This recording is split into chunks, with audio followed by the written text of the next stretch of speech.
هلو everybody، مرحبا بكم جميعا إلى درس جميل جدا. وهذا الفيديو مهم لأي طالب مبتدئ في اللغة الإنجليزية. الكثير يقول أنا أريد أن أتعلم اللغة الإنجليزية، لا أستطيع أن أكون جملة، يعني لا أعرف كيف أبدأ جملتي، كيف أكون هذه الجملة. ركز معي، أهم كلمات ستحتاجها عندما تريد أن تكون جملة أو تتحدث اللغة الإنجليزية ولا غنى لك عنها هي هذه الكلمات التي أمامك. هذه الكلمات تسمى ضمائر الفاعل، سأدربك على نطقها وكيف تستخدمها وأين تضعها وما هي الكلمات البديلة عنها.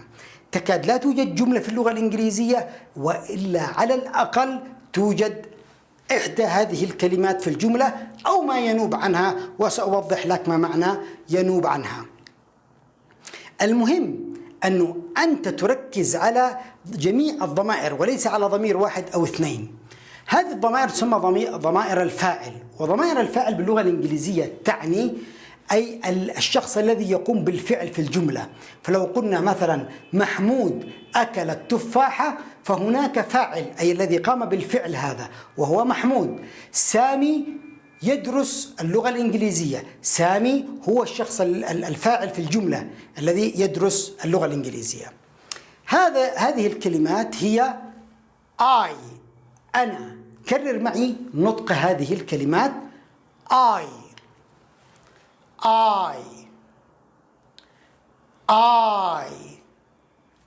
ثم he هو he.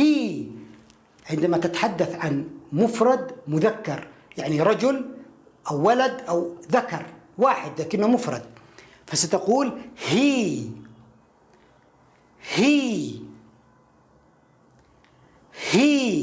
كرر معي أفضل حتى تتعود لسانك على النطق. she هي امرأة مؤنثة واحدة، هنا مذكر واحد مفرد وهنا امرأة واحدة بتتكلم على امرأة واحدة فتقول she. كرر معي she.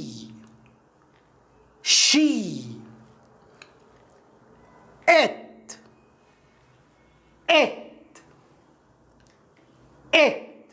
وهذه الكلمة تستخدمها عندما تتحدث على جماد أو حيوان. يعني تريد أن تتحدث على كلب أو قطة أو جمل أو سمك فتقول it. على طاولة، منزل، مستشفى، مطعم تقول it. وهذا يعني هو أو هي. يعني ما معنى الإت؟ I أنا، he هو، she هي للمرأة، it هو أو هي على حسب، لأنه قد تكون يعني حيوان مذكر أو مؤنث، فلذلك نقول هو أو هي للجماد أو للحيوان. you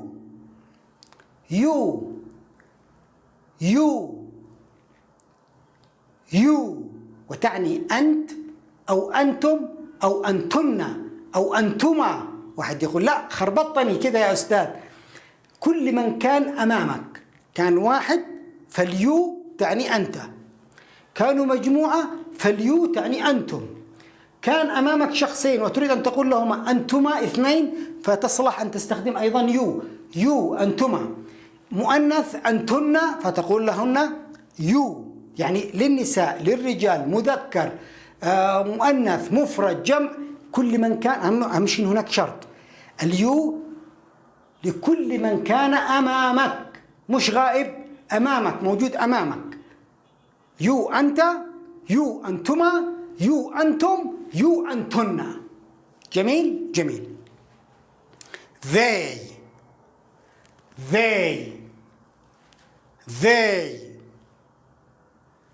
they وتعني هم.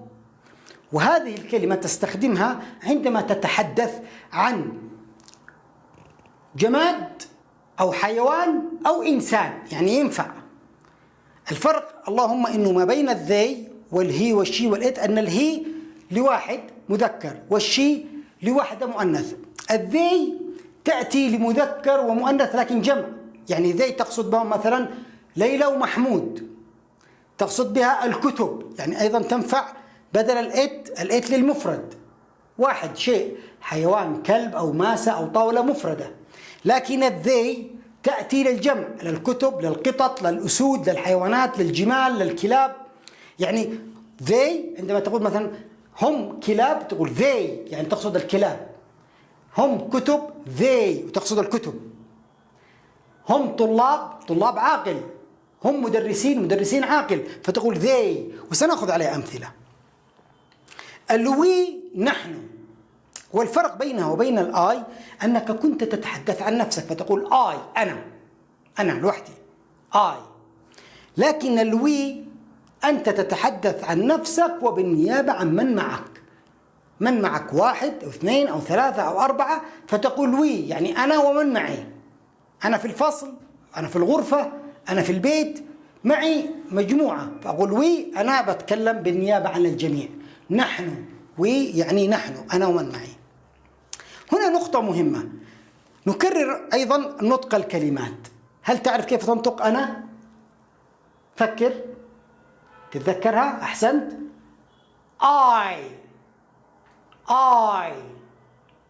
I. كيف تقول هو للمذكر المفرد؟ he. والمرأة؟ أحسنت. she. الاس اتش ينطق دائما شين.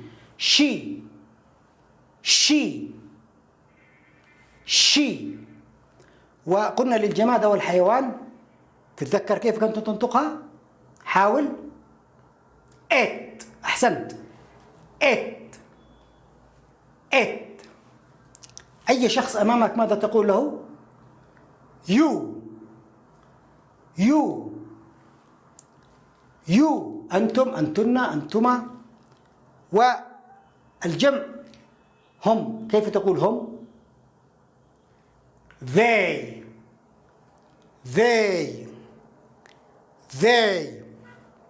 آخر كلمة نحن we.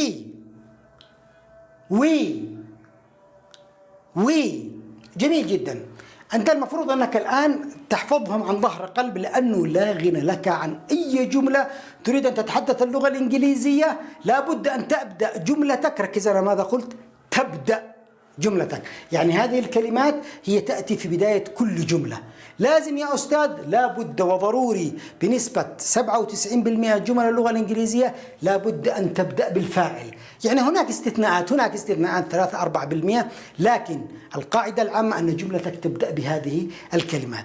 فكيف تريد أن تتحدث اللغة الإنجليزية وأنت لا تعرف كيف تبدأ جملتك؟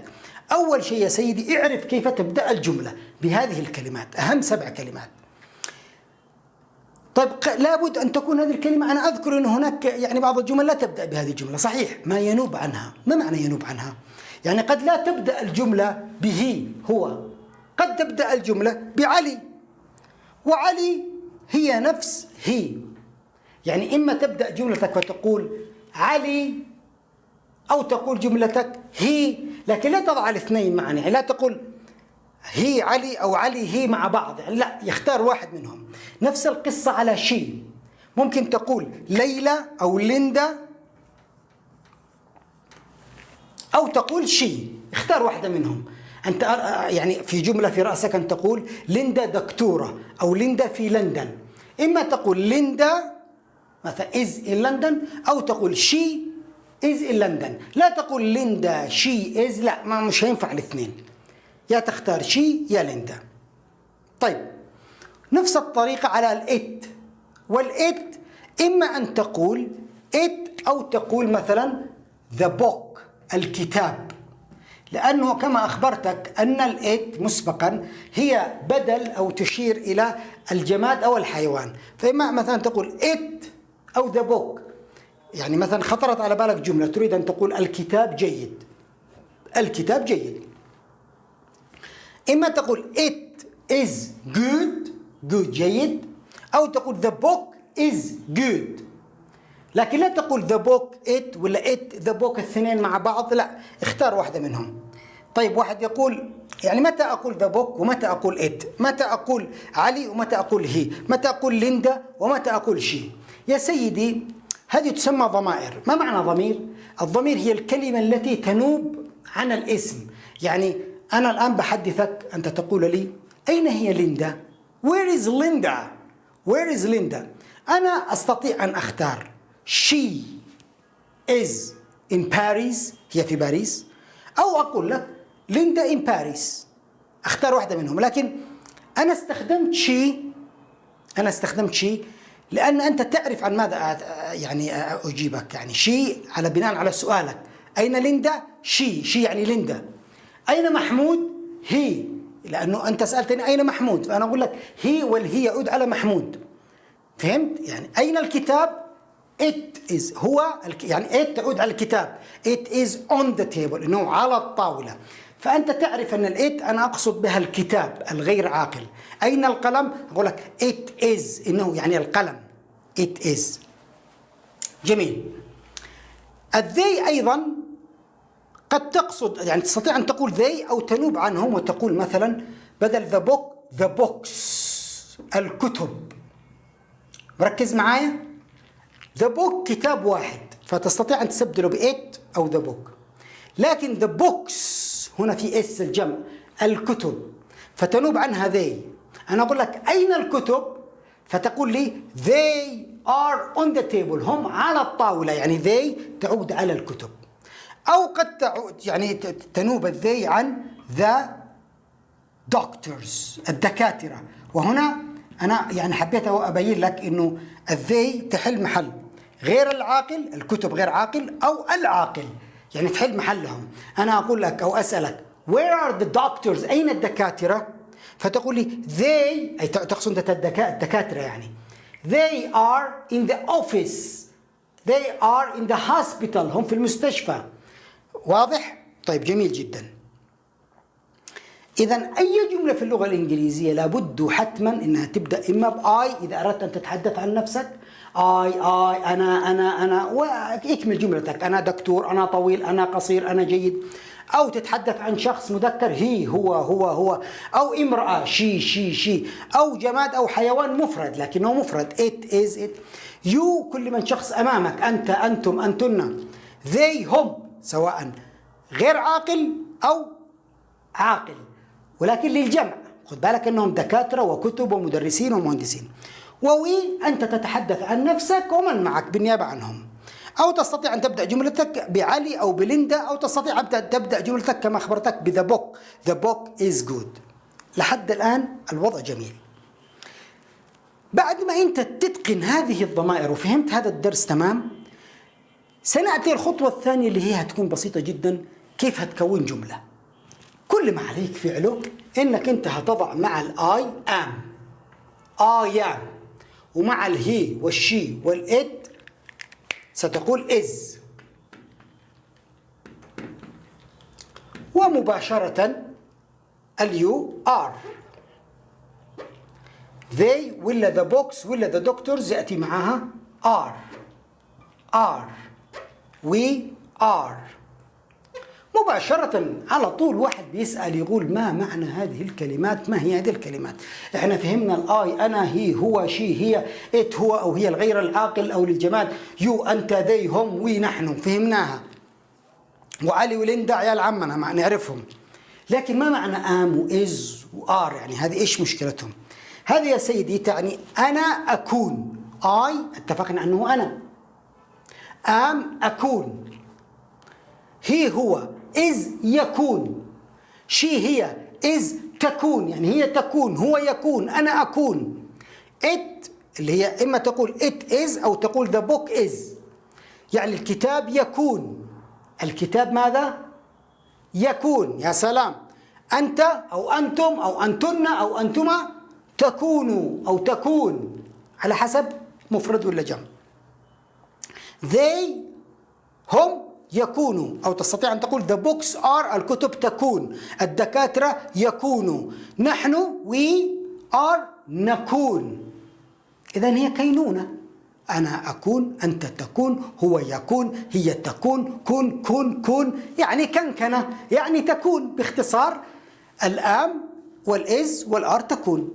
لكن لابد أن تعرف أنه الآي لا يأتي إلا مع الآم، يعني لا تستطيع أن تقول I is ولا تستطيع أن تقول she am، ولا تستطيع أن تقول you is، ولا تستطيع أن تقول they is. كل واحدة لها استخدامها، كل واحدة لديها استخدامها. جميل.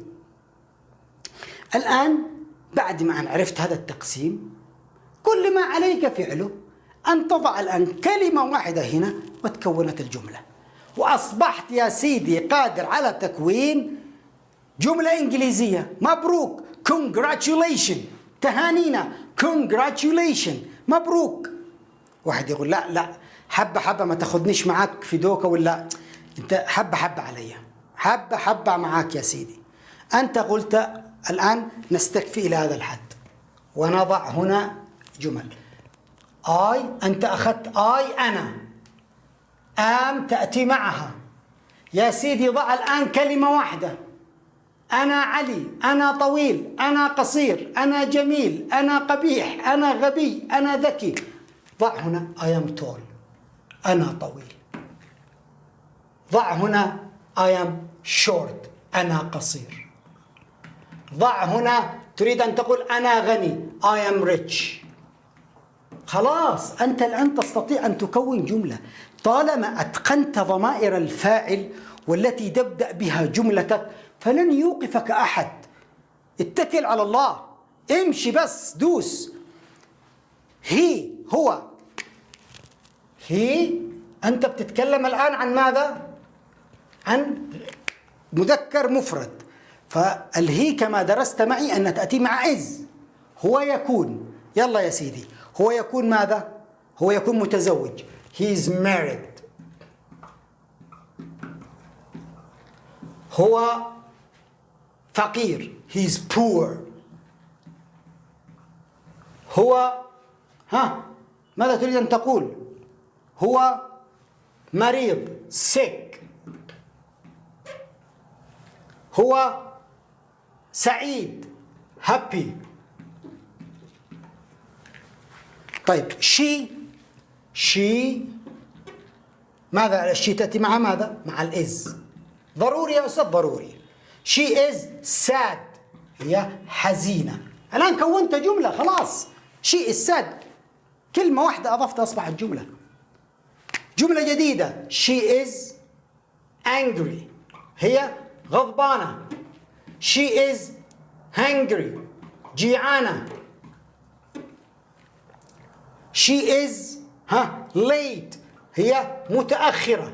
she is single، هي عازبة غير متزوجة. نأتي للإت.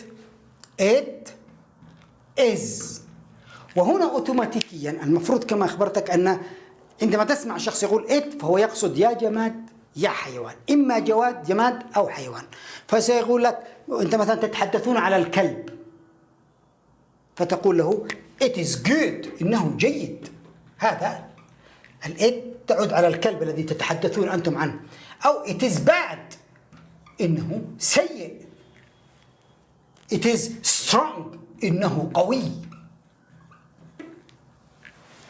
it's weak، إنه ضعيف. it is black، إنه أسود. تصف أنت أنه أسود. it is ugly، إنه قبيح. هذا كلها أنت بتكون. إحنا الآن كم كوننا جملة؟ 1 2 3 4 5 6 7 8 9 10 11 12 13 14 15 16 17 18 جملة. الآن نحن بنكون جمل الآن أهو. أنا بوريك إن أنت قادر تكون جمل. البعض يقول أنا ما عنديش كلمات. يا عمي خذ من كلماتي، أنا بسمح لك، أنا سامح لك يا عمي مجانا، نعم تبعي، لكن خذهم أنت استخدمهم. لا توقف نفسك عند أي عذر أنت تبتكره لنفسك. you أنت، are أنت تكون. نحن أخذنا اليو مع الآر. you are أنت in، أنت في. in يعني في. in London، you are in London. أو تستطيع تقول you are أنت smart، والله أنت ذكي. you are smart. you are 6 years، أنت عمرك 6 سنوات. أحيانا تسمعه يقول you are 6 أو he is 6، يعني هو يقصد بالرقم هذا العمر. you are 6 years. you are ماذا؟ you are in London in Paris you are smart، أنت ذكي. وكما أخبرتك you قد تقصد أنت أو أنتم أو أنتما أو أنتن، يعني الجملة على حسب الموقف. الذي يقول كيف أعرف؟ على حسب الموقف. طيب you are nice، أنت لطيف. you are handsome، أنت وسيم. طيب they، وقلنا أن they يقصد بها هم، سواء المهم أنه جمع، سواء عاقل أو غير عاقل. فنقدر أن نقول they are doctors، هم دكاترة. they are doctors. نستطيع أيضا أن نقول they are teachers، هم مدرسين. they are كما قلنا in، هم في، وأتي بدولة. they are in New York they are books، كما قلنا مسبقا هؤلاء أو هم يكونوا كتب. ثم we، آخر شيء نحن. we يعني أنا والذي معي. نحن we are students، نحن طلاب. we are nurses، ممرضات.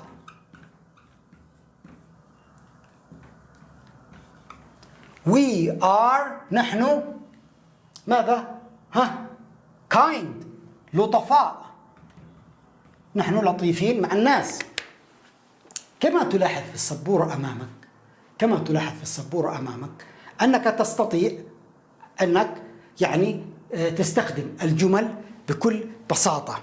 يعني اتقن أول شيء ضمائر الفاعل، ثم اعرف أن الآي تأتي مع الآم، والهي والشي والإت تأتي مع الإز، واليو تأتي مع الآر، والذي تأتي مع الآر، والوي تأتي مع الآر، وأن هؤلاء دائما تبدأ بهم الجملة. وتدربنا كيف استخدمنا الجمل بكل بساطة. وأنت الآن الكرة في ملعبك، الآن دورك. It's your turn، إنه دورك.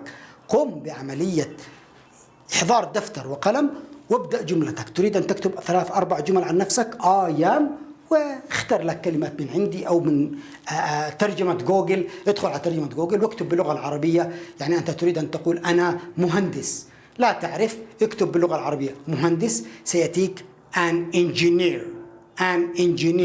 فإذا ستستطيع أن تقول I am an engineer. أردت أن تقول هو غبي، he is، اكتب غبي، he is stupid، he is fool. تريد أن تقول هي مثلا مدرسة، she is a teacher. تريد أن تقول الكتاب جديد، the book is new، جديد. تريد أن تقول أنت مثلا عبقري، you are genius، هتكتبها في جوجل تطلع لك. تريد أن تقول الكتب أو الدكاترة محترفين، اكتب محترفين، ستطلع لك كلمة the doctors أو are professional، محترفين. we are نحن. تريد أنت أي كلمة اكتبها ثم ضعها هنا، أصبحت لديك جملة. إذا أنت المفروض بعد هذا الفيديو ستتقن أي جملة ولو كنت من البداية من الصفر. أنا الآن اعتبرتك أنك أنت من الحروف، بعد الحروف مباشرة تأخذ هذه الكلمات وتعرف ماذا يأتي معها وتكون جمل. أتمنى أن يكون الفيديو فادكم. شارك الفيديو مع غيرك، ولا تنسى الاشتراك واضغط لايك إذا عجبك الفيديو، وشاركه مع غيرك. رابط القناة الجديدة في أسفل الشاشة. القناة الجديدة قمت بدمج دروسي كاملة، الدروس النطق والكلمات والمحادثة وتكوين الجمل وغيرها، ودروس المستوى الأول ودروس المستوى الثاني في فيديوهات مدمجة. شكرا جزيلا لكم. Good luck، حظا موفقا and see you soon، وقم بالتدريب.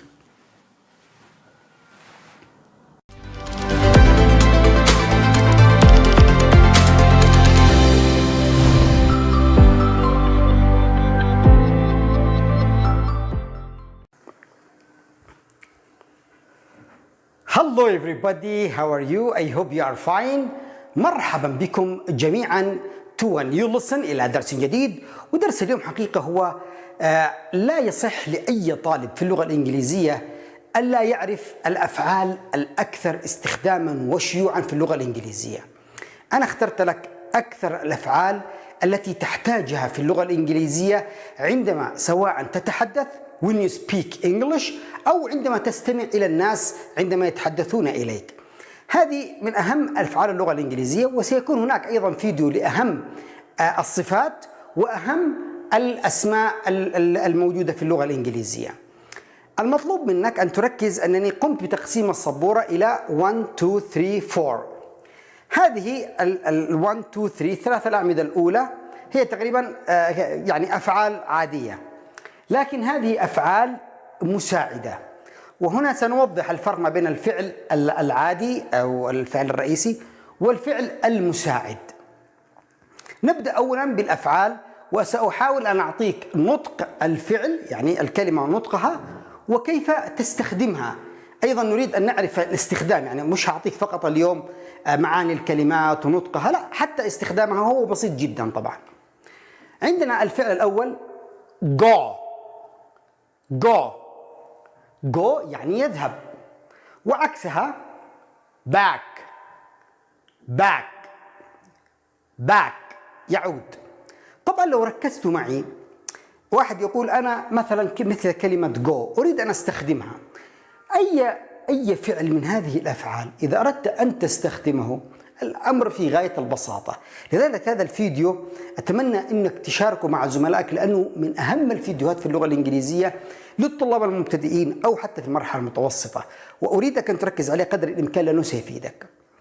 يا سيدي، إذا أردت أن تستخدم أي فعل من هذه الأفعال كل ما عليك فعله أنك تضع قبله، ركز، قبل ماذا؟ قبل الفعل. مثلا go تضع قبله فاعل، اختار الفاعل الذي تريده. الفاعل مثل I أنا، you أنت، he هو، she هي، they هم، we نحن، أو it وتعود بها لغير العاقل أو للجماد أو الحيوان. فإذا بدأت الجملة مثلا اخترت أنا مثلا I وقلت مثلا I go، ثم اكمل الجملة I go to مثلا Paris. I back أنا أعود to Paris، وعلى هذا الحال.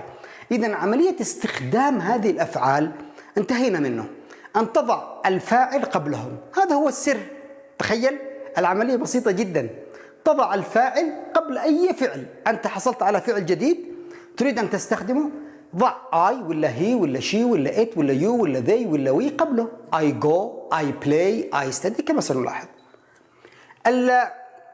تلاحظ أنه كثير من الأفعال أنا حاولت أن أنا أسهلها عليك، أن أنا أضع الفعل وعكسه. يعني go يذهب، back يعود أو يرجع. الفعل الثاني buy. buy يعني يشتري. عكسها sell. وتعني يبيع. start وتعني يبدأ. finish ينتهي. finish give يعطي. give take يأخذ.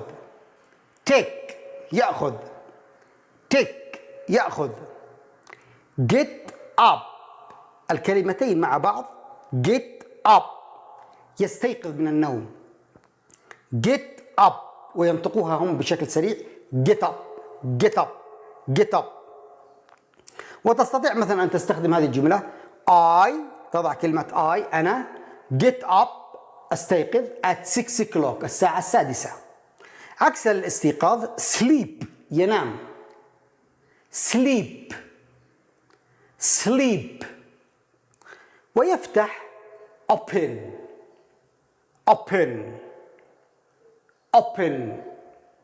I open the door أنا أفتح الباب. وعكسها close يغلق. I close the door. وهنا learn يتعلم، learn يتعلم، وعكسها teach يعلم أو يدرس. يعني أنت learn أنت تتعلم، you learn أنت تتعلم، أما أنا I teach أنا أدرس، أنا I teach you أنا أدرسك. run يجري، run.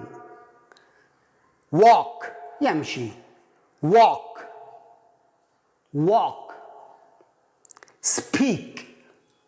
speak يتحدث، speak I speak English.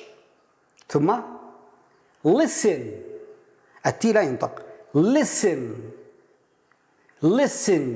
I listen to music. شوف العملية بسيطة جدا، سهلها تسهل، حاب تصعبها صعبها. eat يأكل، eat. والشرب drink.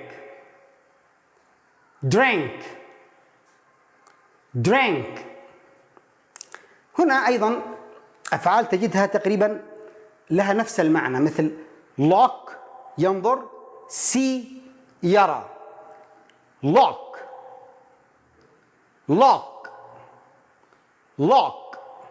بينما هنا see كما أخبرتك تريد أن تستخدمهم. I look at علي أنا أنظر إلى علي، I see you أنا أراك. البعض يقول ما الفرق ما بين look و see إذا كانت نفس المعنى؟ عادة اللوك هو التركيز على شيء معين، السي بيأتي بشكل غير مركز، يعني أنا رأيت فلان بشكل غير مركز فيه، يعني وأنا ماشي في الشارع I saw علي، رأيت علي، الماضي من سي. listen نفس الطريقة، هنا listen أنا عدتها وأردت أن أقارنها ما بين listen و hear.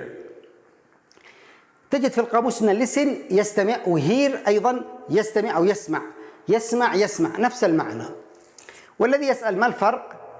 أنه listen تسمع بإصغاء، فلذلك دائما تجدها في الأفلام أو بالمدرسين دائما يقول لك hey listen to me، استمع إلي، listen to me. بينما hear هو مش الإصغاء، عادة هو كما نقول نحن أنا سمعت أن فلان تزوج، أو أنا سمعت أنك أنت خطبت، أو أنك اشتريت سيارة جديدة، سمعت دون الإصغاء. الآن أنا أقول لك تمام، أقول لك listen to me استمع إلي، لكن here تقول I heard ماضي here I heard that Tom got married، سمعت أن توم تزوج. وعلى هذا الحال عندنا ملاحظة، أنا قلت لك أنه تستطيع أن تستخدم أي فعل من هذه الأفعال، سواء أفعال مساعدة أو أفعال رئيسية، وسنشرح ما هي الأفعال المساعدة كما أخبرتكم. أنك تضع فاعل فقط قبل مثلا I listen to music، I look at علي، صح؟ لكن أنت ممكن تستخدم هذه الأفعال كأمر أن تأمر ناس بأن تضع هذا الفعل في أول الكلام. يعني مثلا أنا أمرك، أقول لك look at علي، انظر إلى علي. يعني I look at علي، أنا أنظر إلى علي، هذه جملة. عندما أنا أبدأ الجملة، أي جملة تبدأها بأي فعل من هذه الأفعال تعتبر أنك تأمره. فأنا أمرك go اذهب، back ارجع، buy اشتري هذه، sell بيع، start ابدأ الآن، finish انتهي، give اعطي، take خذ، get up استيقظ قوم، sleep نام يلا نام، sleep، open the door افتح الباب، close the door اغلق الباب، learn تعلم، teach درس، أنا أريدك أنك أنت تدرس، أنا أمرك أنك أنت teach، run اجري، walk امشي، speak تحدث، listen اسمع، listen to me استمع إلي، eat كل يلا، eat تأمر ابنك أن يأكل، eat أو تأمر أن يشرب، drink. إذن أي فعل من هذه الأفعال تضعه في البداية يصبح أمر. أيضا عندنا tell و talk. هنا ال لا ينطق، لا تقول talk، talk يخبر، وتوك يتحدث. والذي يقول يعني يشبه بعض صحيح، فهنا يقولون مثلا I will tell you أنا سوف أخبرك، أو فلان أخبرني. الماضي من tell هي told، فلان told me أخبرني. لكن talk يتحدث، فيقول واحد can I talk with Mr. توم أو can I speak، ممكن أتحدث talk أو speak، متقاربات tell و talk و speak. عندنا want من أشهر الكلمات، want يريد، want need يحتاج، need. والفرق بينهم هذا أنت تريد، لكن هذا أنت تحتاج. إنك تريد شيء مش شرط إنك تحتاجه، تريد شيء معين، لكن need هو الاحتياج. I want Pepsi. I need an umbrella. أنا محتاج مظلة. like يحب أو يعجب به. love أيضا يحب، لكن هنا اللوف تأتي مشاعر أقوى اللي هي العشق والحب، لكن اللايك ممكن تكون اللي هو الإعجاب، أنا معجب بفلان فتقول I like Jim. be يكون، become يصبح. be مثلا تقول I will be أنا سوف أكون a doctor، أو تستطيع أن تقول I will become a doctor سوف أصبح دكتور، يعني البي أو البيكم نفس المعنى. marry marry يتزوج، marry. divorce يطلق، divorce يطلق. send يرسل، ترسل رسالة، فتقول لأحدهم I will send you the message سوف أرسل لك الرسالة. receive يستقبل أو يتلقى، استقبل رسالتك I will receive your message. seem يبدو، وساوند أيضا معناتها كفعل يبدو، هي لها معنى آخر كاسم بمعنى صوت، لكن تستخدم كفعل بمعنى يبدو. وهتقول كيف يعني يبدو؟ يعني مثلا أنا أريد أن أقول لك أن محمود يبدو حزينا، فأقول لك محمود seems sad، أو أستطيع أن أقول لك محمود sounds sad، كلاهما يعني نفس المعنى. begin يبدأ، begin يبدأ. stop يتوقف. live يعيش. visit يزور. يصنع أو يجعل من الكلمات المهمة جدا في اللغة الإنجليزية، يصنع أو يجعل. make I make cake أنا أصنع الكيك. clean ينظف. clean build يبني. build use يستخدم أو يستغل، لها معنيين، يستخدم أو يستغل. I will use you أنا هستغلك، مش أنت، أنا بضرب مثل يعني. play يلعب، play يلعب. cook يطبخ. fix يصلح. help يساعد. هذه كانت الأفعال الرئيسية. الأفعال المساعدة أمرها يختلف. يعني إيش اختلاف الأفعال المساعدة عن الأفعال الرئيسية؟ الأفعال المساعدة هي التي تساعدنا أن نعرف زمن الجملة. يعني إذا وجدت في الجملة is أو am أو are، والتي تعني يكون، أكون، يكون، فتعرف أن الجملة في المضارع. بينما إذا وجدت في الجملة was أو were، ستعرف أن الجملة في الماضي، لأنه is يكون وماضيها was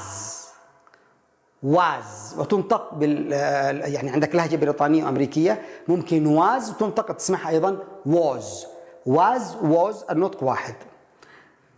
فإز مضارع، was ماضي، am أكون، يعني مثلا I am أنا، I was أنا كنت.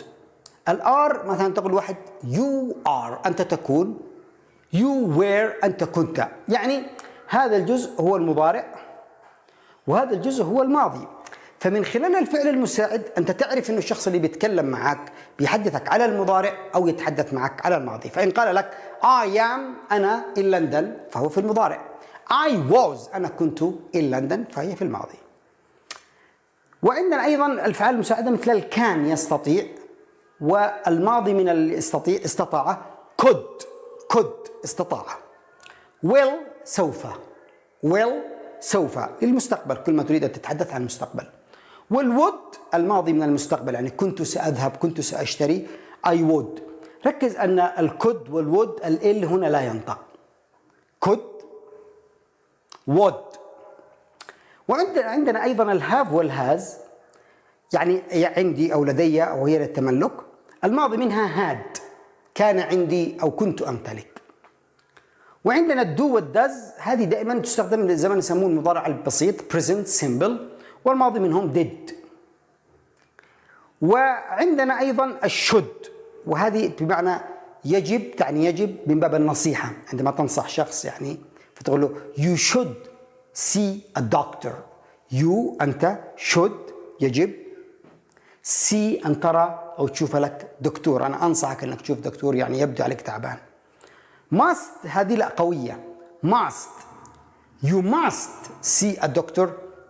أنا أول كنت بنصحك، الآن لا، أنا خايف جدا عليك ويبدو أن الموضوع خطير، فأنا يعني حاول أعطيك شعور قوي أنه لازم ويجب أن تزور دكتور. هذه يجب وهذه يجب، هذه قوية، والشعور الخوف أنه يصبح شيء سيء. بينما الشد هي للنصيحة، لا يعني مش حاب أنك أنت تخوفه بس بتنصح شخص. وقد يسألني ما الفرق واحد ما بين إز وآم وآر، وهذه تجدوها في فيديوهات كثيرة لي أنا على القناة تبعي. المهم أنه أنت فهمت الآن كيف تستخدم هذه الأفعال ومعاني الأفعال، وما يصلح أصلا أنك تدرس لغة إنجليزية وتبدأ وما عندك أصلا هذه الأفعال. هذه أكثر الأفعال المتكررة. أتمنى يكون الفيديو فادكم، وأتمنى تشاركوه مع غيركم، ولا تنسوا الاشتراك في قناتي الجديدة. قناة جديدة عندي هي عبارة عن دمج لفيديوهات كثيرة لمستويات. أحدهم يقول أنت عندك مستويات، نعم أنا قمت بعمل مستويات من الحروف إلى المستوى الثامن. أين أجدها؟ اضغط على أسفل الشاشة عندي تعلم إنجليزي مع مراد، ثم ستظهر لك في الأعلى ما يسمى قوائم التشغيل.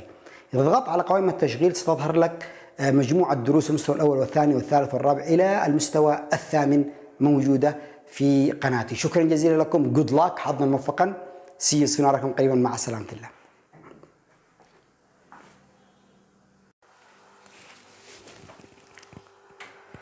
Hello everybody, how are you? I hope you are fine. مرحبا بكم جميعا إلى أحد أهم دروس اللغة الإنجليزية للطلاب المبتدئين. أنت طالب مبتدئ درست الحروف الإنجليزية وتريد أن تعرف بعض الكلمات المهمة الأساسية. اليوم سأعطيك أكثر من 40 كلمة كما تشاهد، وهذه الكلمات هي لا غنى لك عنها في الحياة، لأن هذه الكلمات هي التي تستخدم بشكل كثير جدا في الشوارع. ستجد هذه المحلات عندما تتحدث مع العائلة أو يتحدث معك شخص عن أسماء العائلة، زوجي وزوجتي وابني وجدي وجدتي. أيضا ستحتاج الصفات وعكسها، كيف تقول شاب، صغير، كبير في السن. أيضا أهم الكلمات على الإطلاق في اللغة الإنجليزية هي الكلمات التي تبدأ بها أي جملة في اللغة الإنجليزية. خليك معايا وركز معي كيف تستخدم هذه الكلمات وكيف تنطقهم وكيف نعرف معانيهم. Are you with me؟ هل أنت معي؟ Good، خليك معي. نبدأ الآن مع ضمائر الفاعل. هذه أهم كلمات في اللغة الإنجليزية على الإطلاق. لماذا أنا أقول ذلك؟ لأنه هذه الكلمات لا يوجد جملة في اللغة الإنجليزية تقريبا إلا ويجب أن تبدأ جملتك بها. صحيح هناك بعض الجمل التي قد تبدأ بكلمات تنوب عنها، لكن على الأغلب هذه أهم كلمات. هذه الكلمة الأولى، تدرب معي عندما أقرأ الكلمة، أرجوك حاول أن تنطق معي وأنت مثلا تستمع إلى الفيديو، كرر معي لأنه هذا سيفيدك في المستقبل وستذكر كلامي. الكلمة الأولى وهي تعني أنا. I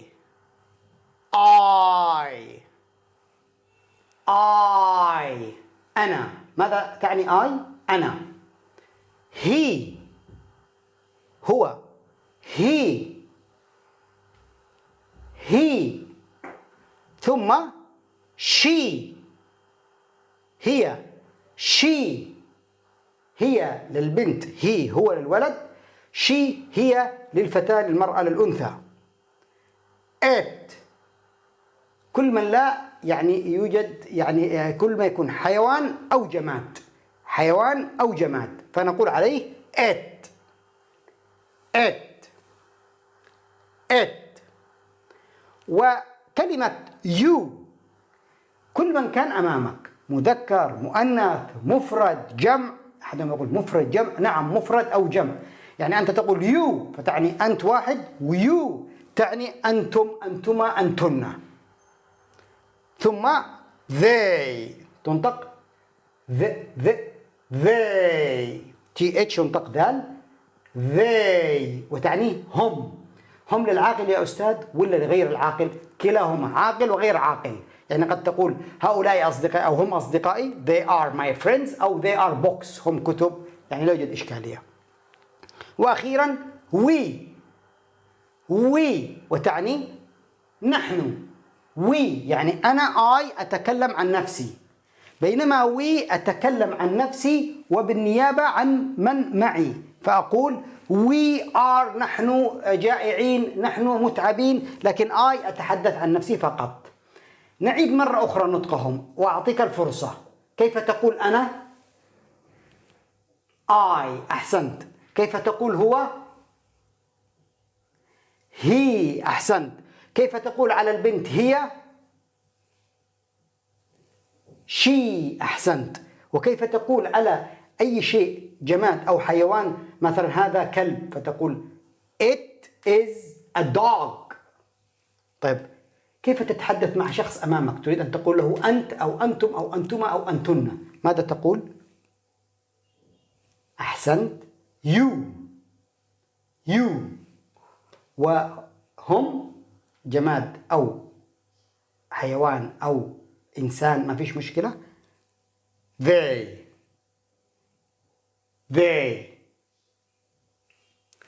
وهذه الكلمة كيف تقرأ؟ وهي نحن، أنا ومن معي. we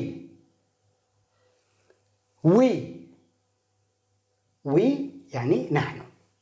ننتقل إلى الصفة وعكسها، يعني هذه الآن صفة مثلا young وتعني شباب صغير في السن، old قديم وتعني أيضا كبير في السن، يعني عكس الشباب اللي هو العجوز. كيف تنطق؟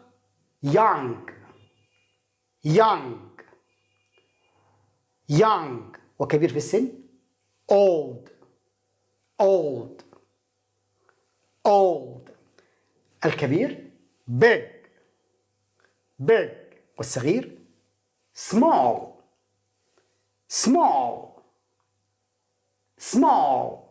كرر معي. المزعج noisy.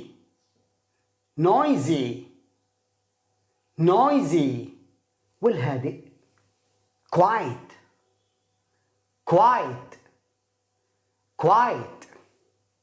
والسهل easy. take it easy يا عزيزي، خذ الموضوع بسهولة يا عزيزي. وعكس السهل difficult. الكلمة التي تجدها صعبة نطقها اقسمها إلى قسمين، difficult easy difficult. الغني rich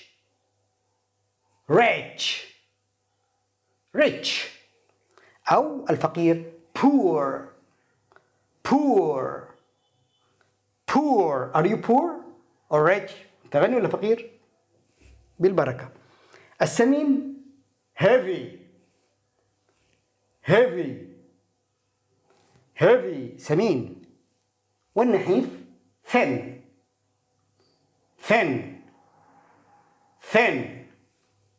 المتزوج married.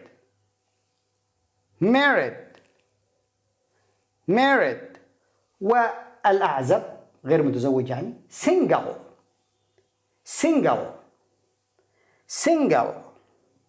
ثم نأتي إلى كلمات العائلة، يعني وهنا يعني لدينا يعني بدون كلمة grand عندنا مثلا father اللي هو الأب، mother اللي هي الأم، والson الذي هو الولد، والdaughter البنت، يعني بنتي دوتا أسميها ماي دوتا.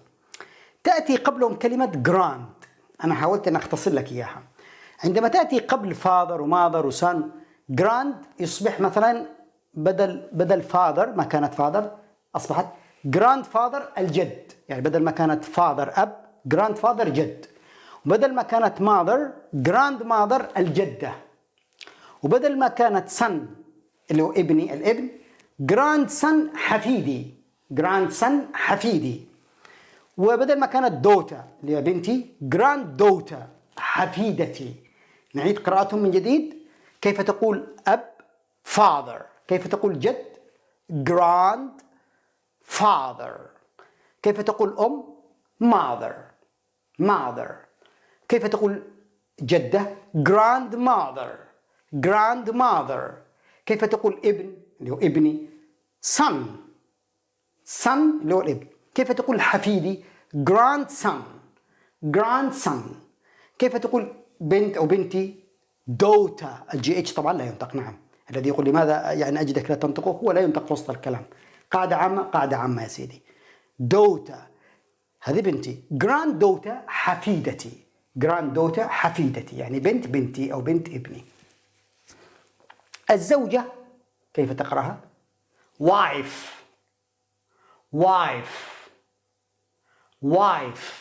الزوج husband husband husband. الأخ brother brother.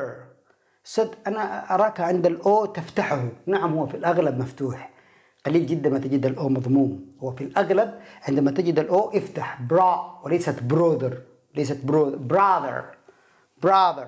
وهذه الكلمة sister sister. يا أستاذ أنا كأنك لا تنطق الآر. يا سلام عليك إذا لاحظت هذا الكلام، عفارم عليك. الآر أصلا في آخر الكلمة يكاد لا ينطق، في وسط الكلمة ينطق 50%، في أول الكلمة ينطق 100%. فهنا تنطق sister وليست sister sister. والعمة أو الخالة، يعني هذه الكلمة aunt تعني العمة أو الخالة. aunt aunt aunt. وهذه الكلمة اللي هو العم أو الخال، يعني هذا مذكر، هذه مؤنث. uncle uncle uncle.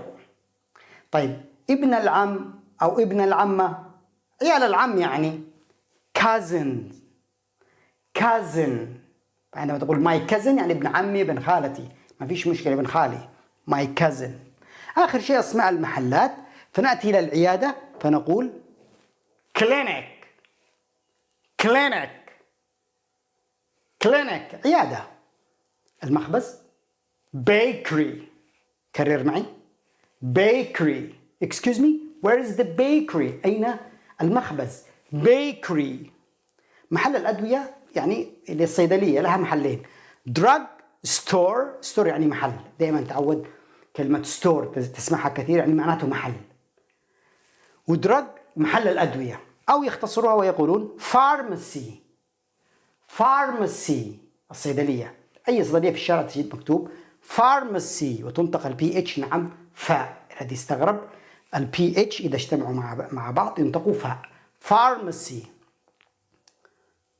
المستشفى hospital، لما أقول هو قلت أنا ها، ركزت hospital hospital.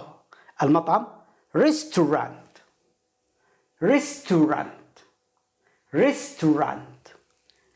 الحلاق barber shop shop دكان يعني محل الحلاقة، barber shop دكان الحلاق. المغسلة مغسلة الملابس laundromat again مرة أخرى لاندرو مات. مين اللي مات؟ لا ركز معايا هنا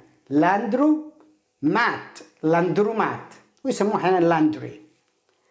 المكتبة library، أيضا النطق أيوة راري library. وهذه تعني مكتبة عامة يعني مش بفلوس، اللي بالفلوس تسمى stationery stationery يعني مكتبة تبيع وتشتري، يعني تشتري منها الكتب. آخر شيء كلمة park. park الحديقة، يخرج هواء. park وليست bark.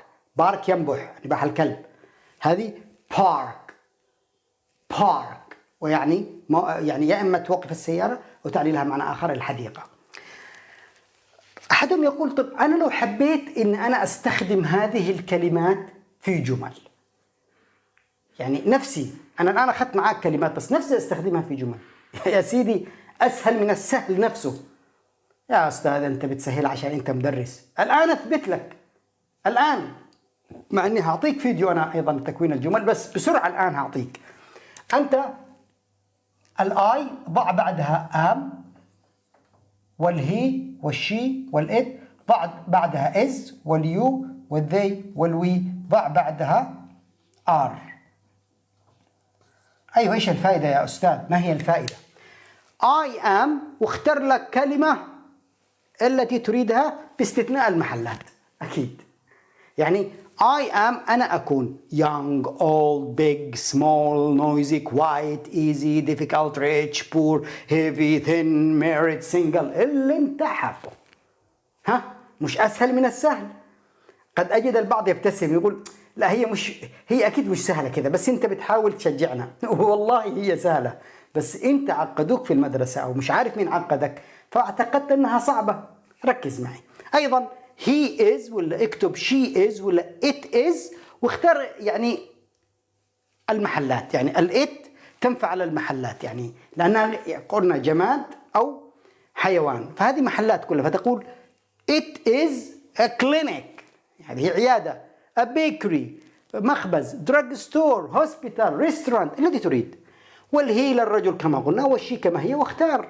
قل هي زوجة، she is wife، he is a husband، she is sister هي أخت، he is brother، she is an aunt هي عمة، he is an uncle. وعلى هذا الحال you are، اليو تأتي مع الآر والدي مع الآر والوي مع الآر دائما، يعني you are واختر لك صفة ولا كلمة من هذه الكلمات باستثناء المحلات. وكذلك they هم they are rich هم أغنياء، they are poor هم فقراء، they are heavy هم يعني وزنهم زائد، they are thin هم نحيفين، they are married كما تريد، they are uncle بس ضع لها اس جمع، they are brothers اجمعهم عشان تضيف الاس، brothers husbands wife aunts عمات. we are نحن، الصفات طبعا لا تضيف لها اس الجمع، فقط الاسماء هذه. اتمنى كذا انه الفيديو فادك، والان انت اليوم اخذت اكثر من 40 كلمه وعرفت كيف تنطقهم وعرفت كيف تستخدمهم في جمل، واخذنا اسماء محلات واسماء كلمات مهمه جدا. اعتقد كذا انه الفيديو هذا يحتاج منك اعاده مره اخرى. صدقني، believe me، صدقني وtrust me، ثق فيني. الفيديو حلو ومفيد جدا. اليوم شاهدته، من الطبيعي انك بتستوعب منه 50 60 70%. عشان يترسخ معك غدا tomorrow، مش في نفس اللحظه، tomorrow في يوم اخر اعمل نفس الجدول وشاهده مرة أخرى، ستجد أنه على قلبك خفيف لأنه المعلومات أصبحت easier، أسهل. شكرا جزيلا لكم. لا تنسوا الاشتراك في قناتي، ورابط قناتي الجديدة في الوصف أسفل الشاشة. والذي يقول أنت عندك قناة جديدة، نعم رابطها أسفل. ما الفائدة منها؟ قمت بدمج دروسي كامل في المستوى الأول والثاني. أنت عندك مستويات؟ نعم عندي مستويات. أنا كل نهاية فيديو بعيد نفس الكلام عشان الطلاب اللي بيسألوني في التعليقات من أين أبدأ معك. عندي دروس من الحروف في مستويات، المستوى الأول إلى المستوى السابع، والآن أنا في الثامن، يعني هنكمل المستويات كامل. طيب كيف أدخل عليها؟ ادخل إلى أسفل قناتي، اضغط عليها، ستظهر لك في الأعلى ما يسمى قوائم التشغيل. اضغط على قوائم التشغيل، ستبدأ تظهر لك دروس المستوى الأول والثاني، تبدأ بالترتيب مرتبة. يعني دخلت على مجموعة الدروس هتبدأ معك الدروس مرتبة، ومن الدرس الأول إلى الدرس الأخير، وهناك اختبار عند نهاية كل مستوى. شكرا جزيلا لكم. good luck، حظا موفقا، and see you soon. أراكم قريبا، مع سلامة الله. الإنجليزية بسيطة وسهلة وهنحتاج نتعلمها، وهي colors. colors يعني الألوان. طبعا الألوان كثيرة جدا، ولكن الأكثر شيوعا واستخداما هي هذه الألوان التي سأقرأها. طبعا عندنا اللون الأحمر، ماذا نسميه باللغة الإنجليزية؟ red. red. عيد معي. red. الأصفر. كرر. yellow. yellow. yellow. جميل. البرتقالي. orange. orange. orange. هي البرتقالة أيضا اسمها orange. الأخضر. green. green. كرر معي. green. الأبيض. white. white. white. الأسود. black. black. black. البني. brown. brown. brown. الأزرق لوني المفضل. blue. blue. blue. الوردي نقول عليه pink أو يسمى البامبي pink. pink. طيب كيف استخدمهم هذه الكلمات يا أستاذ مراد في جمل؟ أنت فقط خذ هذه الكلمات واستخدم مثلا the sun. ذا دائما كلمة ذا ستجدها في كل الجمل بمعنى ال يعني sun شمس وذا فتصبح الشمس. الشمس ايش لونها؟ the sun is ستكتب yellow.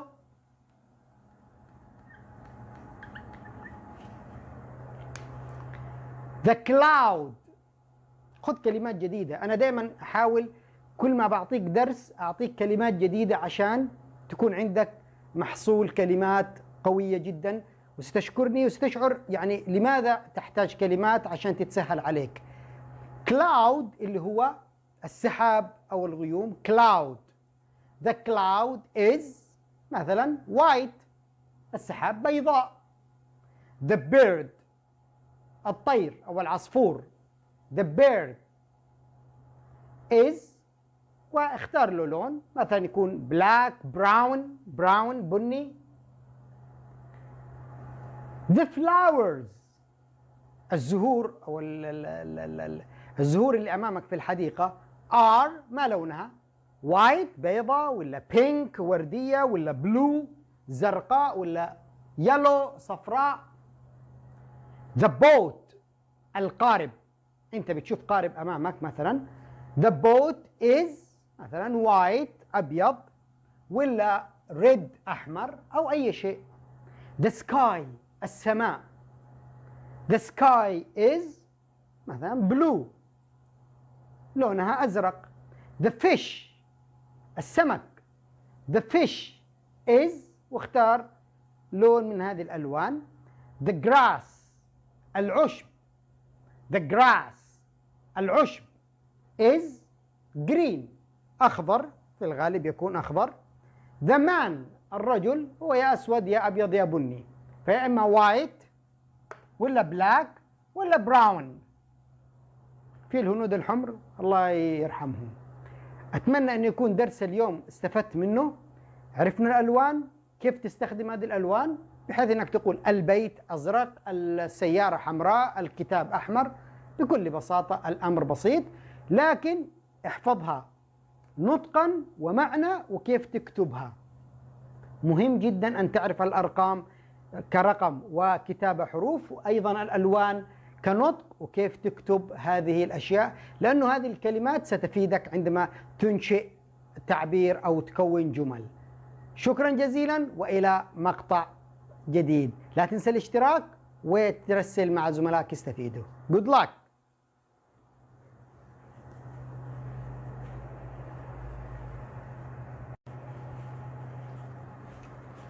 مرحبا بكم جميعا إلى موضوع جديد. وموضوع اليوم أو الحصة هذه بسيط جدا، هو النمبرز. النمبرز يعني الأرقام، نمبرز يعني الأرقام. هناخد من 1 إلى 10، من 0 عفوا إلى 10، وأيضا 11 إلى 20، ثم إلى 21 22 وحد ما نوصل إلى 100 وال1000 والمليون. البعض يقول الدرس يبدو أنه صعب، بالعكس هو سهل جدا، بس يحتاج إلى تركيز منك. ركز معي. طبعا عندنا الصفر هو زيرو، رقم 1 1 2 3 4 5 6 7 8 9 10. البعض يسأل أنا ما يهمني يا أستاذ مراد إني يعني أكتب الحروف بشكل صحيح، صح؟ مش ضروري، بالعكس ضروري جدا. في أعمالك، في الاختبارات، في الدراسة يحتاج أن تعرف أن تكتب هذه الأرقام رقم وحروف، لأنه أنت في مواقف كثيرة في حياتك تحتاج أن تكتب يعني مثلا سند لشخص أنك استلمت منه مثلا 1,225,000 جنيه أو دولار أو ريال أو أيا كان. إذا أنت كتبت بالأرقام فقط قد يستطيع أن يزيد رقم آخر وتصبح تدين له أنت بدل مليون أصبح 2 مليون أو 20 مليون. لذلك أغلب الناس في السندات بيكتبوا الرقم والكتابة للحروف وغيرها من الأشياء اللي مش ضروري أشرح لك إياها، لأنه حصتنا مش إقناعك إنك أنت تحفظ الحروف كتابة وحروف، ولكن أنت حقيقة لابد أن تتعود على كتابة الأرقام جميعها بحروفها، لأنه العملية أنت إذا الآن يعني عقلك يتكاسل أو تقول لا مش ضروري يكفي أن أنا أحفظها كرقم 1 2 3 2323 أنا أعرف. لا ركز معي، أنت هتتعب بس في هذه الجهة. بعد كذا خلاص يعني أنت احفظ معلش إنه الزيرو أو ال1 ONE 1 احفظها هكذا، تعود كتابتها. TWO 2 THREE 3 4 5 كيف تكتبها 6، ثم تنتقل إلى رقم 11. رقم 11 وهنا 12 11 12 13. ستجد أنه 13 كلمة تين هي كما نقول إحنا في اللغة العربية طاعش، اللي هي 13 أو 13 14 باللغة العربية الفصحى، 15 15. إذا أنت ستجد أن كلمة تين هي ما تعادل 15 أو 15 16. تمام؟ هذه 14 وهذه 15 و16 16.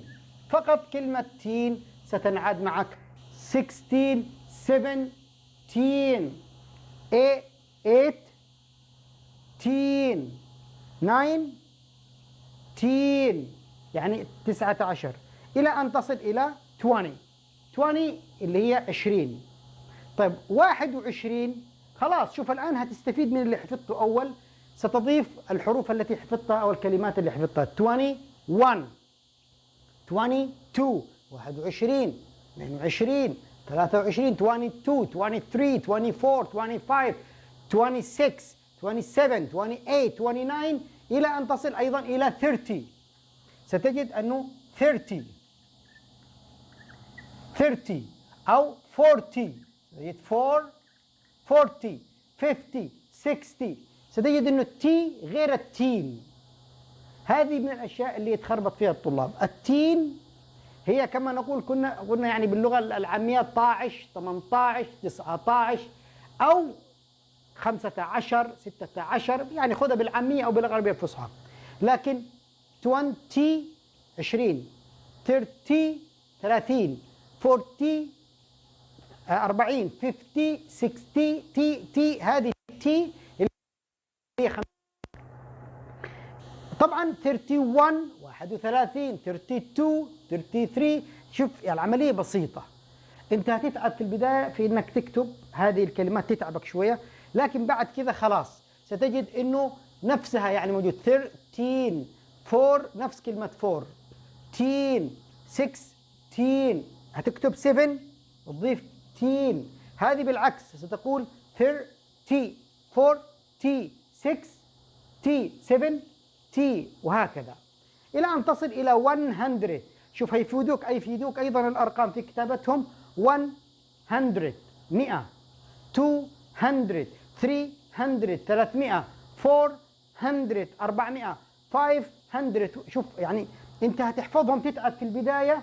اللي متكاسل، أنا بكلم اللي بيتكاسل إنه يحفظهم كتابة، أنت هتتعب فقط في هذه الأرقام.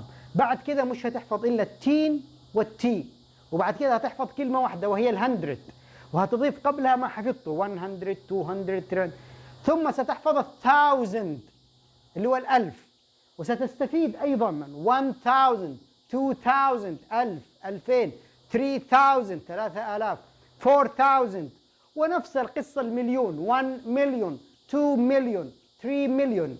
إذا العملية بسيطة، أنت لا تتكاسل وتقول أنا مش شرط أن أحفظ كتابتهم يا أستاذ مراد متعبين، لا، أنت هتتعب فقط في هذه 10 أرقام هذه فقط، ثم ستجد نفسك كما أخبرتك تنتقل الخطوة الثانية، تركز على التين تين تين، ثم ستجد أنه 20 40 60 اللي تحفظ فقط التي واي، ثم ستنتقل إلى 100، ثم ستنتقل إلى 1000 الألف، تحفظ 3 كلمات 100 100 1000 1000 ومليون، وتضيف قبلهم 100 200 1000 2000 1 مليون 2 مليون.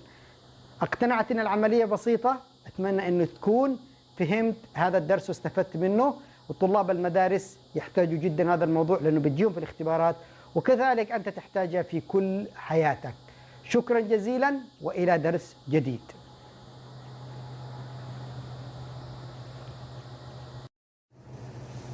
Hello everybody، مرحبا بكم جميعا إلى درس اليوم. ودرس اليوم هو درس جديد أيضا طلبه الكثير من الطلاب. اليوم الدرس بيتكلم على تصريف الأفعال. يعني جميعا نعرف أن الأفعال في اللغة الإنجليزية لها 3 تصريفات، التصريف الأول والتصريف الثاني والتصريف الثالث. البعض يسألني يقول لي أنا مش عارف كيف أستخدم لا التصريف الأول ولا الثاني ولا الثالث، وإيش يعني تصريف، يعني لماذا تم تصريفها وتقسيمها إلى 3 أقسام في اللغة الإنجليزية. اليوم هنتكلم عن هذا الموضوع، وعندنا القائمة اللي هي التصريف الأول والتصريف الثاني ثم التصريف الثالث. التصريف الأول في اللغة الإنجليزية يا شباب هو يعني الانفينيتيف. انفينيتيف في اللغة الإنجليزية معناته المصدر. المصدر يعني أساس الكلمة أو مصدر الكلمة، يعني الكلمة بدون أي إضافات. يعني أحيانا بتجد أنت في بعض القواعد وبعض الأماكن يقول لك هنا يأتي لابد أن تضع انفينيتيف مصدر. المصدر يعني الفعل بدون ما يكون فيه لا اس لا اي ان جي لا اي دي ولا اي ار ولا اي حاجة، يكون في حالة اللي هي مصدره أو أساسه، يسمى هذا المصدر. طيب، والحالة الثانية اللي هو الباست. الباست يعني معناته الماضي، يعني إذا كان هنا الجملة كلين ينظف، فهذه كليند نظف بإضافة الإي دي، يعني أنت بتضيف للفعل إي دي فيصبح ماضي.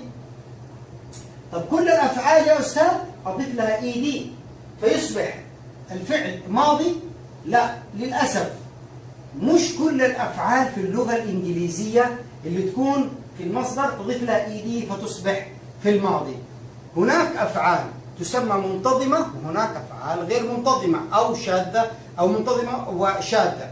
ما معنى المنتظمة؟ المنتظمة أنه أي فعل، القاعدة عموما أن أي فعل أنت بتضيف له إي دي يصبح ماضي.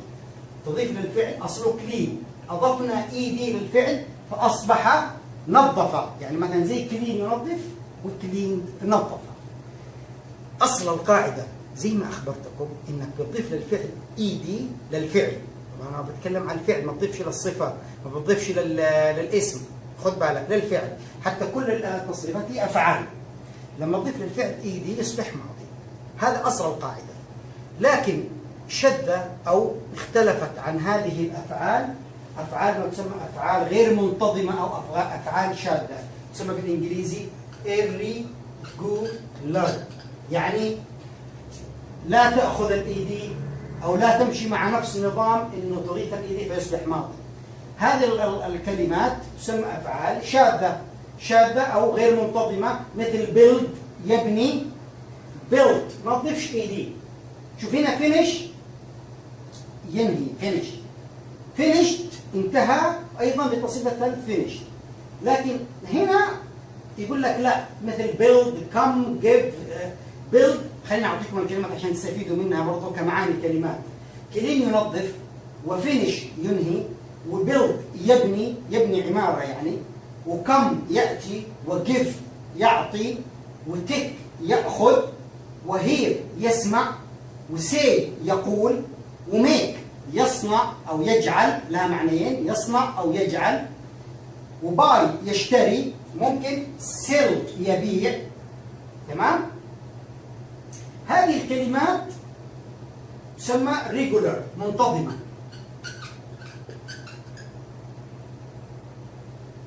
منتظمة، أفعال منتظمة. يعني إيش منتظمة؟ يعني بيجي الفعل منها الأول كلين، وتحول منه الماضي تحط له ايدي، وكمان التصريف الثالث تضيف له ايدي، فهذه منتظمة. finished visit يزور، visited watch TV يشاهد التلفزيون، watched ما فيش مشكلة، هذه يسموها ريجولر، يعني أفعال منتظمة بتاخذ الايدي في الماضي وفي التصريف الثالث. أما الأفعال الثانية هذه فتسمى أفعال غير منتظمة، شدت عن القاعدة وما تمشيش بنفس القاعدة انك تضيف الايدي فتصبح ماضي. طيب هذه الأفعال لابد عليك انك تحفظها.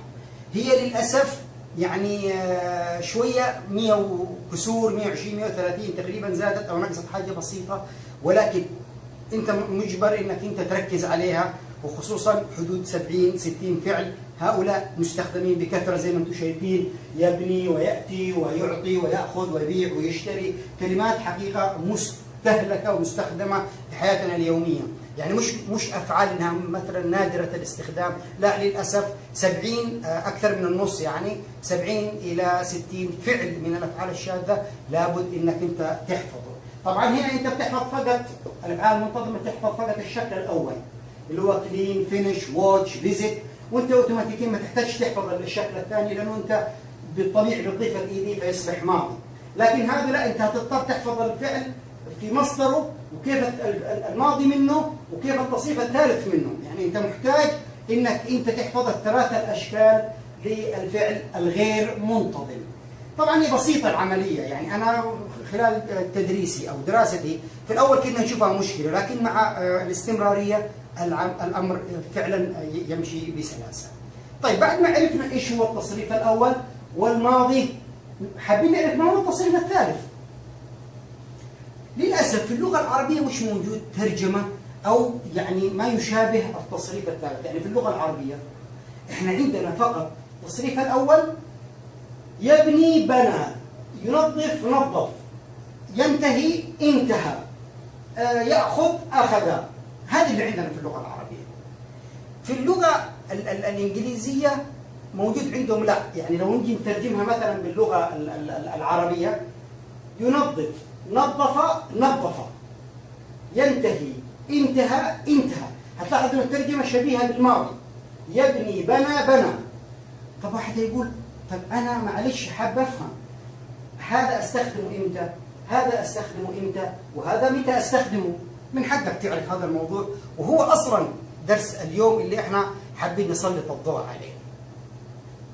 طيب بالنسبه للانفينيتيف او المصدر الاول اللي هو يسميه مضارع، انت لو تركز عليه انه زمن مضارع، تمام؟ هذا العمود الاول استخداماته مختلفه بحسب الزمن. فاذا كان في البريزنت سيمبل المضارع البسيط فانت هتضيف بعد الهي والشي والات للفعل هذا اس.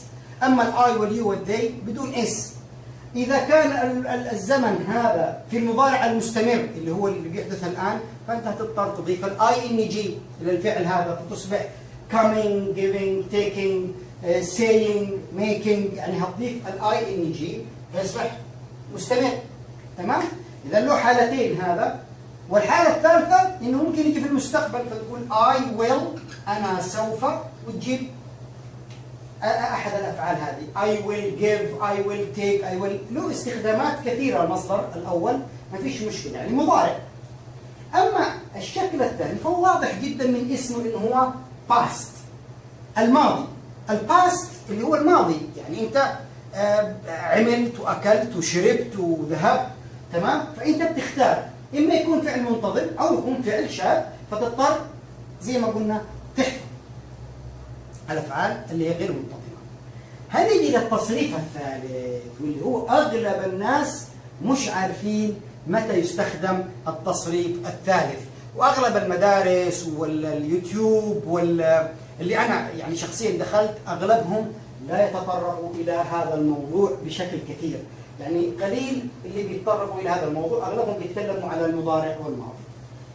حقيقة إنه التصريف الثالث هذا له أكثر من استخدام. يعني التصريف الثالث عادة هذا التصريف الثالث يسموه الباست بارتيسيبل، تصريف ثالث. طيب هذا يستخدم الباست بارتيسيبل يستخدم بعد الهاف والهاز في قاعدة اسمها البريزنت بيرفكت، المضارع التام. أنا حقيقة الدرس هذا لسه ما شرحته، يعني أنا أنزلت مقاطع في البريزنت سيمبل، المضارع البسيط، بريزنت كونتينيوس، الباست، الفيوتشر. الزمن هذا لسه لم أتطرق إليه بعد، ما دخلتش فيه لسه، فإن شاء الله في المستقبل هدخل فيه. طبعا هو مشكلة البريزنت بيرفكت هذا متعب لكثير من الطلاب. أنا شخصيا عندما أتحدث مع طلاب عرب لا أجد أنهم يستخدمون البريزنت بيرفكت لسبب بسيط، إن هم ما فهموش هذا الزمن. واحد يقول إيش الصعب فيه، يعني قانونه؟ لا، هو له أكثر من استخدام، يعني له تقريبا 5 إلى 6 استخدامات، وهم يعني كل واحد بياخذ استخدام وله أزمنة مختلفة، فالطلاب بيتوهوا فيه، فلذلك محدش فاهم له قاعدة محددة. إن شاء الله يكون له درس في المستقبل. وللأسف إنه في اللغة الإنجليزية مستخدم تو ماتش، يعني كثيرا، بالذات البريطانية، في اللغة البريطانية. طيب أرجع للموضوع اللي هو قلنا عليه. التصريف الثالث هو يأتي بعد الهاف والهاز. يعني مثلا أنت بتقول I have، وأعطاك مثلا اختيار، مثلا go، والتصريف الثاني went، والتصريف الثالث gone. I have gone مثلا to school أو إلى أي مكان، هتختار إيش؟ هتختار gone. ليش؟ هي القاعدة كده، إنه بعد الهاف والهاز قاعدة present perfect. طبعا هذه إن شاء الله إذا شرحناه، إنه هذا يستخدم بعد الهاف والهاز في قاعدة present perfect. طيب واحد يقول معلش يعني شوية أدخل معانا، معناتها إيش؟ يعني أنا لما أقول I have gone، أنا ذهبت to school إلى المدرسة. أو مثلا عندك مثلا I have، وأعطاك مثال see، والماضي منها so، والتصريف الثالث see، مثلا علي. من الطبيعي زي ما أخبرتك إنك أنت هتختار إيش؟ التصريف الثالث see so seen، هتختار seen. أي معلش برضو ما زال سؤالي قائم، ما معنى I have seen علي؟ يعني الآن أنت بتقول إنه I have seen علي، معناتها بكل بساطة أنا رأيت علي. طيب وسو، مش سو ماضي سي؟ يعني أنا معلش أنت الآن وصلتني إلى هذه النقطة، I have seen علي، وعندي أيضا جملة I saw علي. هذه لو ترجمناها عربي يا جماعة، أنا رأيت علي، I saw علي، أنا رأيت علي. واحد يقول لا معلش أنت لا تتعبني ولا تدوخني معاك، إيش الفرق بينهم؟ أنا كمتحدث متى أستخدم هذا ومتى أستخدم هذا؟ طبعا من الاستخدامات اللي كلمتك كثيرة للبريزنت بيرفكت، طبعا البريزنت بيرفكت الآن مضارع تام، إنه الشيء هذا يكون حصل قبل فترة قريبة، يعني أنت لسه شايف علي قبل شوية، فبتقول واحد بيسألك يقول لك وير إز علي؟ فين علي؟ I have seen علي، أنا لسه شايفه. لكن اي سو علي انت بتقولها قبل اسبوع او امس او قبل شهر، يعني ما فيش شعور انه هذا الموضوع حصل قبل فتره قريبه، لا قبل فتره بعيده، فتقول انا رايته علي الامس البارحه قبل اسبوع وكلمته واخبرته وعزمته على الغداء ان شاء الله. فهمتوني؟ اذا بكل بساطه انا تكلمت على ثلاثه تصريفات. طبعا التصريف الثالث له استخدام ايضا اخر يستخدم في درس اسمه الباسيف. والباسيف في اللغه الانجليزيه او في اللغه العربيه معناته المبني للمجهول.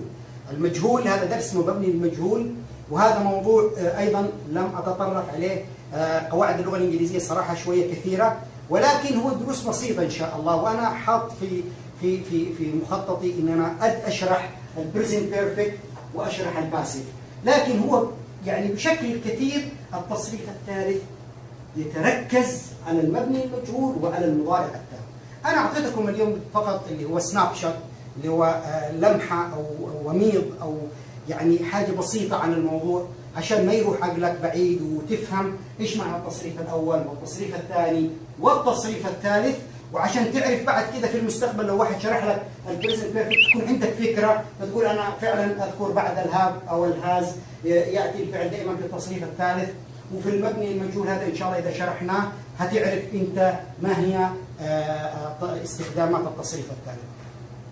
اتمنى انه تكون الصوره وضحت بالنسبه لتصاريف الافعال في اللغه الانجليزيه، ويكون وفيت حقه انا كدرس. ولا تنسوا تشتركوا ولا تنسوا اللايك، واللي يحب انه الدروس السابقه توصلوا ان شاء الله بالاشتراك هتوصلك الدروس ان شاء الله.